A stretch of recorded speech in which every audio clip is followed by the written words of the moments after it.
měl tady, no aspoň.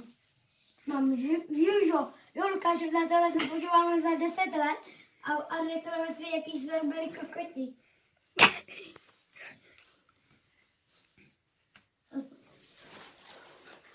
Opička se nám padá.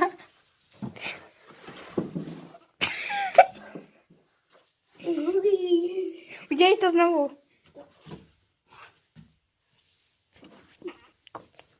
Hajzl.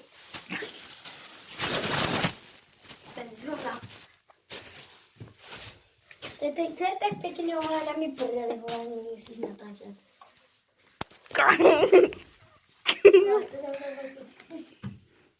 A teďka Lukáš to celou dobu nebude natáčet, a ten Lukáš.